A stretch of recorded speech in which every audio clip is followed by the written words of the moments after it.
Morning all. So finally, as you can see, we've had a bit of rain. It's a lot cooler. I'm at the farm I have access to today. As you can see, there's normally sheep in here. They've been moved at the other end. There's a public footpath runs up the hill, but I have access to it on all this land.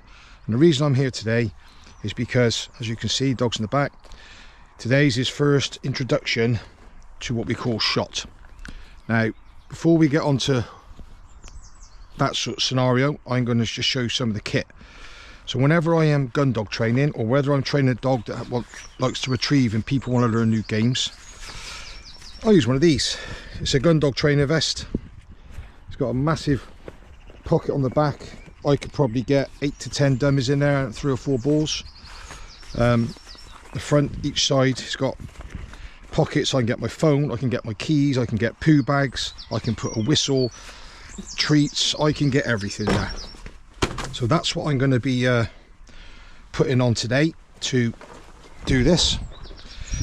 Then I'm going to show you how I start him off to shot, and then I'm going to let him have a little 5-minute blast. He'll go to the toilet, that sort of thing, and then I'm going to explain each process as I go through it. Like all my videos, there might be some people watching this going, I wouldn't do it like that. It's absolutely fine. I'm like most people. The way that works for me is what I stick to.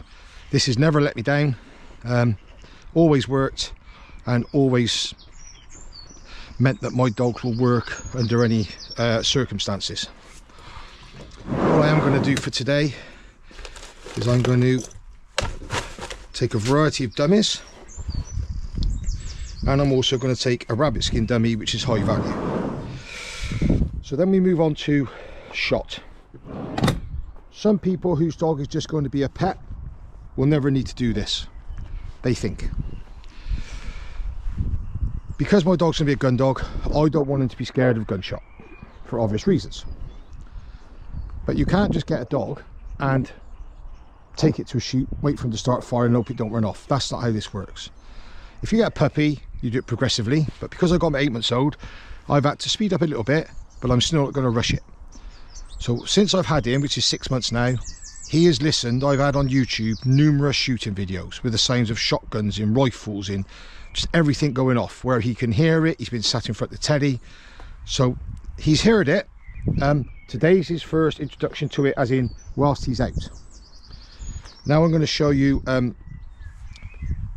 this is what I use. This is a blank firing starting pistol. As you can see, it is painted orange. Reason being, many years ago they used to make these in all different colours. Well, as you can imagine, if I walk into that with that and it's jet black into Barclays Bank, you can probably guess what they're thinking. So they're now made orange, but because it's a blank firing pistol, I still can only use it on private land. Can't go over the local playfield and do it, hence why I'm at the farm today.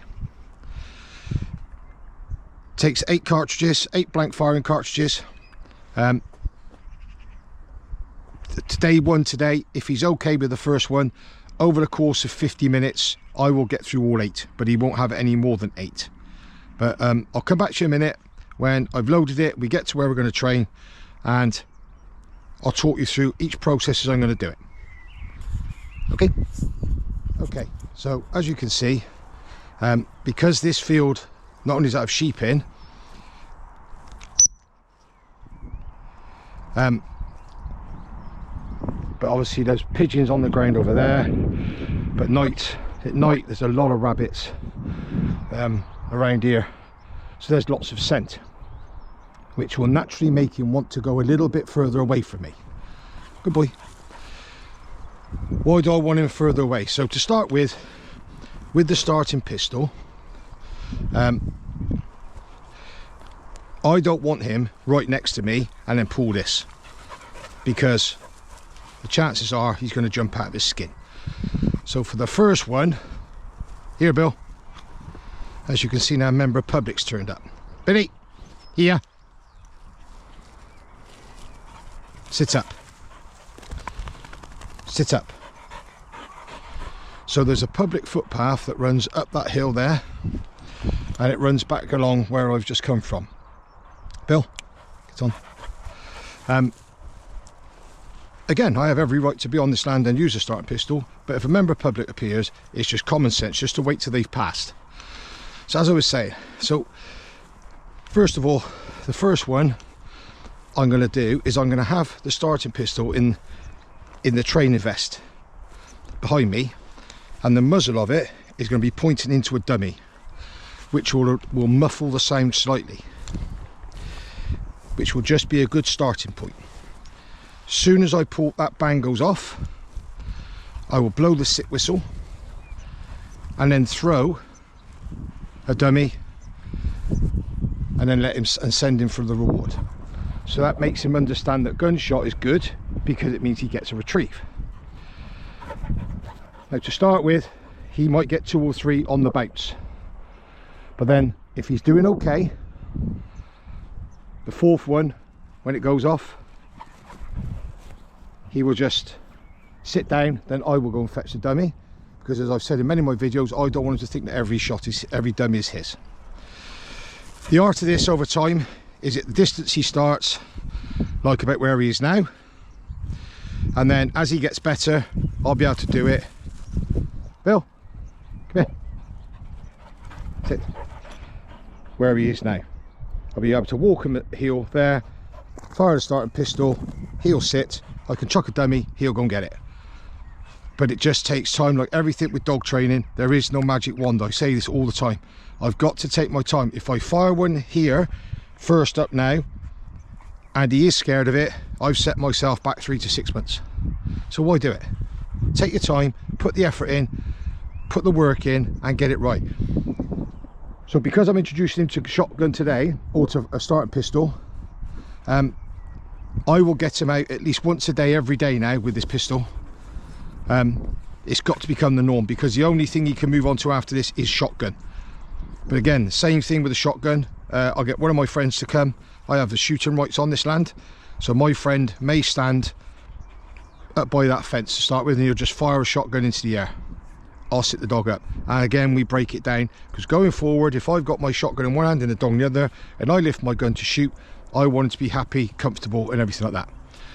But that's how it's going to pan out. So I'm going to let him have a little blast for 2 minutes, and we'll come back. So I'm just walking down now just to check there's nobody else coming up this public right of way. Theoretically speaking, you can shoot a shotgun right next to a public right of way.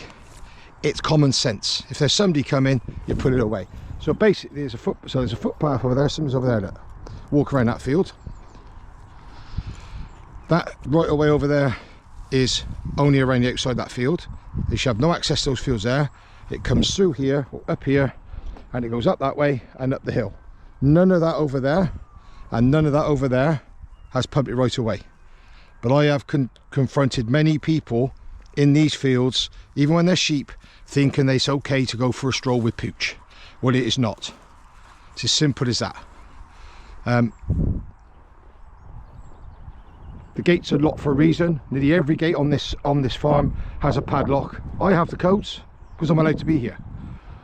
But people will put their dog over the gate and everything just to grab another run in the field they don't think anybody else uses. Well, there's a reason people don't use it. It's because it's not allowed in there. As you can see, because we've had some rain, the grass is nice and wet. We're having a little zoomy session right now because it's been too hot for him and now he's dripping wet. But now I need to get his head back on. So any minute now he's gonna have to come back in and we go back to training. Right now.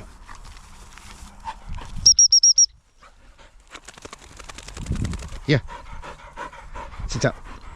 Good boy. So start off with, as always, he's just going to get a straightforward dummy retrieve. No shotgun, no firing, nothing.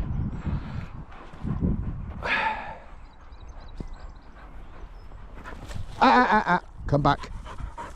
So as you can see, we haven't done a lot because of the weather. He can't go until I say the word. Sit. Come here. Sit. No. Sit. Away.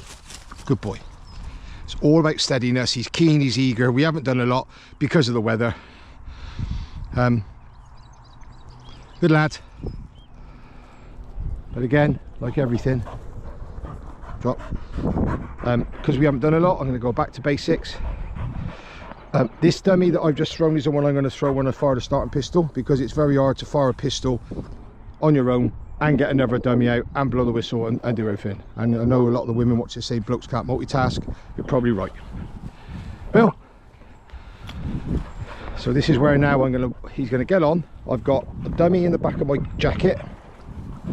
The starting pistol is placed against the base of the dummy, like I showed you earlier, and I'm just going to let him run around. I don't want him close to me, but I want him to understand this shot now is about to be his training. Get on. Put my whistle in my mouth, so it probably sounds like I sound like Popeye. He likes the long grass, so we can go in there.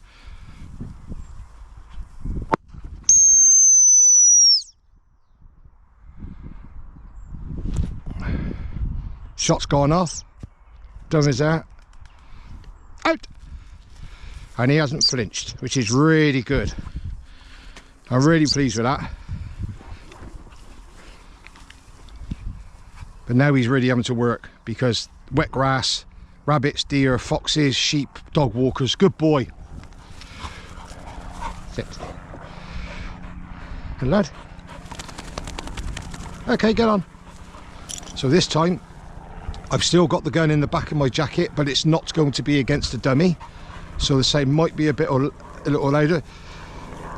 These cartridges, these blank cartridges, are what we call 2-2. You can get different levels. I don't want nothing massively loud. You know, a shot at the end of the day is a shot. He'll get used to it. This weather has been perfect, because as you can see, that he just loves this, so he's a bit further away from me than I normally. To start with, is perfect. So watch. Next time he gets away from me, which he will now, because I'm going to go up this way, and I'll blow the sit whistle as I fire it. Get on. So around about, now he's going to decide to stay there. Go on, get on. Good lad. I want him to be completely disengaged with me. I don't want him to think what's happening.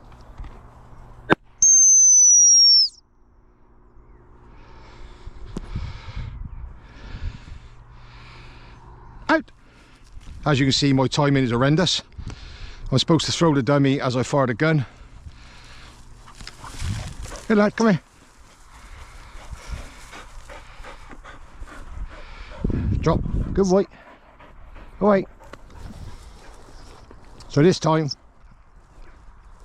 I'm going to try and get it right. I'm going to throw it as I fire the shot. And this time the starting pistol is out behind my back. It's not inside my vest. It may sound a little louder, it may not. I bought the cartridges just to do this job. Bill, good lad, get in. So because he's disengaged from me, there's less chance for him being scared.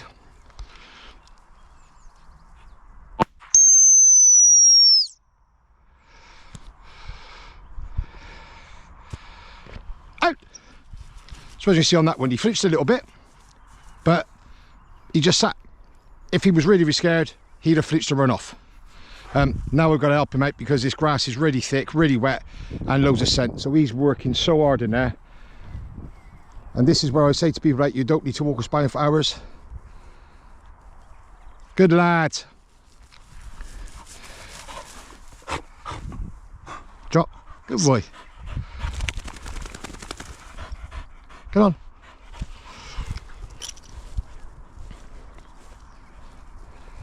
And it's got to be fun. It's like everything new. If I make this too strict, he's not going to start paying attention. This is fun at the moment. I'm letting him go off doing a bit more, be a bit further than I would normally let him, because I don't want him to be worried about the gun. But the moment it goes off and he sits, well, it's right. Good boy.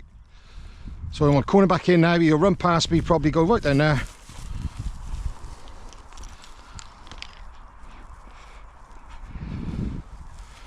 Good lad.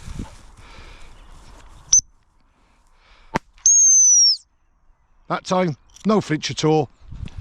Still didn't throw the dummy at the right time, but hey, we'll get there. Out. Next few times I do this, I got a mate go with me to give me a hand, because clearly I can't multitask. But anyway, I'll do a few more of these and I'll come back to you in a bit. Okay, I've had a couple of dummy practices. I promise you this time I'll remember to throw the dummy as I pull the trigger. Again, I'm just going to change direction, completely disengage him. So I will go quiet for this one. So the idea is I'm going to pull the starting pistol, it will go off, I'll blow the sit whistle and throw the dummy at the same time. Practice makes perfect, as they say. Get on, mate. Let him get that long grass, disengage from me, that's good.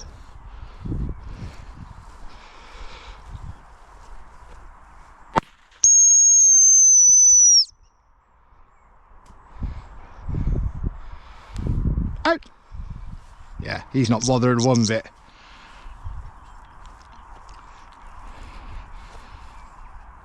Good boy.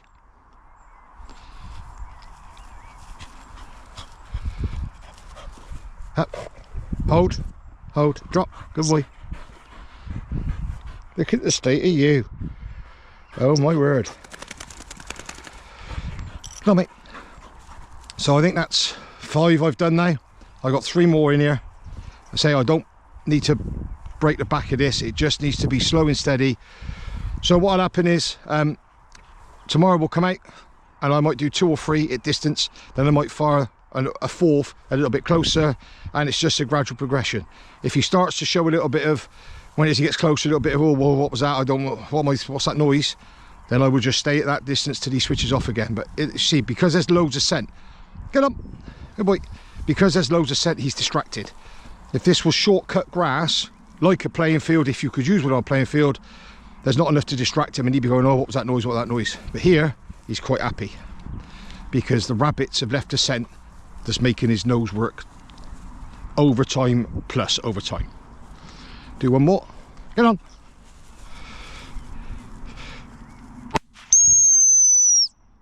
There we go.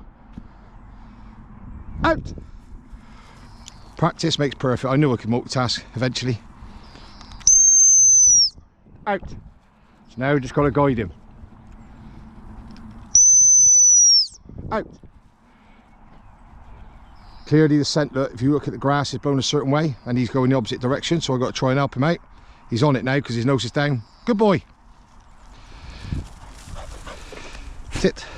Drop. Good boy. Boy. So as I said at the start, this is normally just for people with gun dogs. But I sort of have a theory that if people have a young dog, even if it's going to be a family pet, I think this would be great for training dogs to get used to noise, because we all know that firework night isn't just on firework night anymore. New Year's Eve, birthdays, anything, baby showers, fireworks go off. It's very hard to replicate fireworks with a starting pistol because you want to stand here like you're in the Wild West and keep pulling the trigger. But I suggest things like YouTube, type in firework display, play it on your telly, and then just increase the volume every day. When your dog starts to go, oh, what's that noise? Leave it on that volume, and when the dog starts to switch off for it, turn it up again to a level you think is probably about as loud as it's going to be. But a starter pistol is a great way to do lifetime training, because if your dog is being walked and that bang goes off and just pays no attention, it's probably as loud a bang as a firework. The difference with a firework, it produces all these different colour things. Come on, Bill. Good boy. It produces all these different colour things, whereas this doesn't. It just goes off and that's it. I've done it many a time over the years with people with family pets. They've used it, their dogs never bothered fireworks. Some dogs are bothered by fireworks, and as we know, other dogs are absolutely frightened to death. The other thing, I have trained dogs before with it, thunder and lightning. I can't replicate lightning, but thunder, loud bang, same sort of thing. So as always, before I finish for today, because otherwise I'm going to waffle on and you'll just be bored of watching me train this dog, because most of my videos are about training this dog. I'll say to everyone, I'll help anyone out with anything. You want to come out and do some starter pistol training, you let me know. You want to come out and do some dummy work, you let me know. You want to come and watch me train my dog, by all means. I had somebody come out the other week just to watch, just to see. They were thinking to get the spaniel, only as a pet, but before they get one, they want to see what you can achieve if you put time in. So they come and spent an hour with me. Lovely people, and they will get a spaniel and they'll be very successful. It's just a case of you're only going to get what you put in, people. You really are. But whatever you do, don't give up on your dog, because I can guarantee your dog will never give up on you. Anyway, apparently the weekend, the warm weather's due to return, so I hope you all have a lovely weekend. It's only Tuesday, a bit more rain forecast next couple of nights. I might make some more videos up here this week because it's going to be cooler in the day, just to get him used to it. But I'm not going to overload it. And like always, if you want a lesson and you want it videoed, let me know. It's all free of charge. I'll do the video. I'll let you see it before I do anything with it. If you don't want it sent on social media, it won't go on social media. If you only want it for you, absolutely no problem at all. I can edit it. I can take the talking out and put music with it, make a little movie. But if you're happy to go on YouTube, then obviously it'll go on there as well. If you're in it but your other half, or you don't want your kids in it, we'll take those bits out. It really isn't a problem. It's all free. It's all about, some ways a good way to learn is watch the video, go back and see where you've got wrong, and also see how you put it right. But as you can see, I think this is about 20 odd minutes now so far with him. We've got 2 more shots in the starting pistol, and that will be him done for this morning, and he'll get 1 15-minute obedience training later, which will be walking to heel, recall, everything. That's him done for today. He doesn't need hours, he just needs to be made to think. Anyway, have a lovely day, enjoy the rest of your week, but I'll speak to you before then. Take care.